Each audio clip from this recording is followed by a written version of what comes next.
Let's take you now to Doha. We've connected with Canadian journalist Andrew Mills. He is the Gulf Deputy Bureau Chief for Reuters.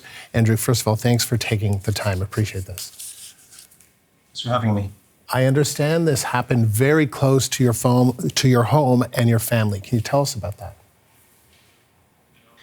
Yeah, I was here at home this afternoon at about 4:45, working in my home office. My kids are upstairs doing their homework, and we heard a series of 6 or 7 very loud blasts.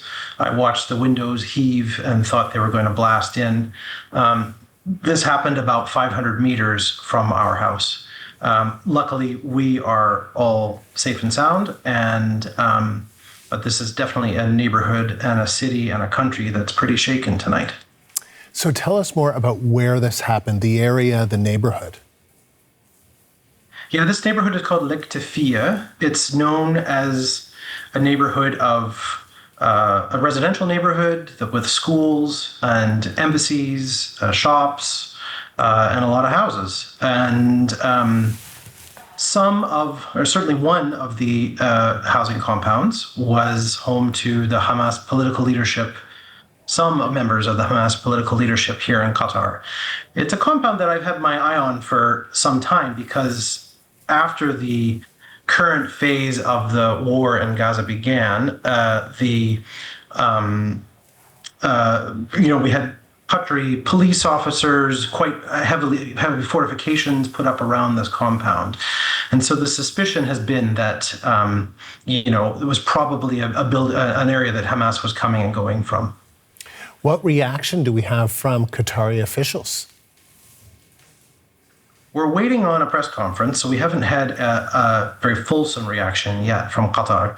But certainly in the initial responses to the attack, they were responded with shock, certainly cited violations of international law and concerns about their sovereignty being violated. So we'll have to see what the next steps are that Qatar takes. And can you remind us of the role that Qatar has played as a go-between here? So since really the morning of October 7th, 2023, Qatar has played a very active role alongside mediators Egypt and the United States, trying to find an end to this phase of the Israeli-Palestinian conflict. They've hosted Israeli delegations here. I can't count how many times Israeli delegations have been here, and the Hamas political leadership is here as well. So Qatar kind of has constantly acted as this go-between to try to form any kind of ceasefire deal that could work both for the Israeli side and for Hamas.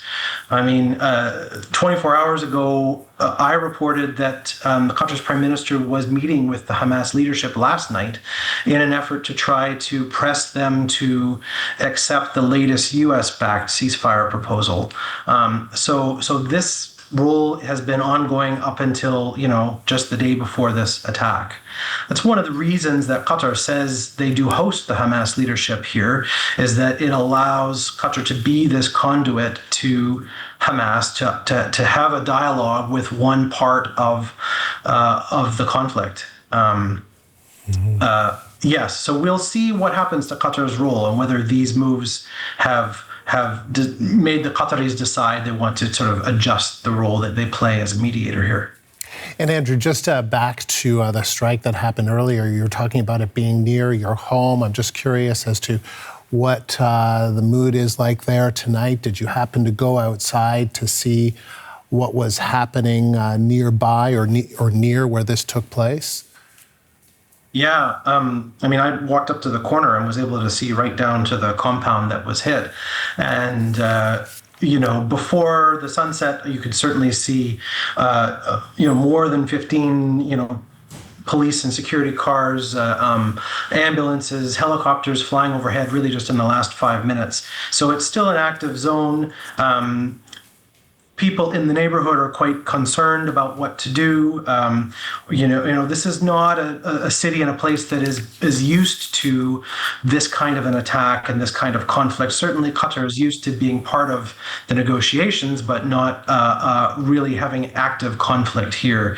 And so this is a really new, scary phase for people here in Qatar. Andrew, thank you. Andrew Mills of Reuters reporting for us from Doha.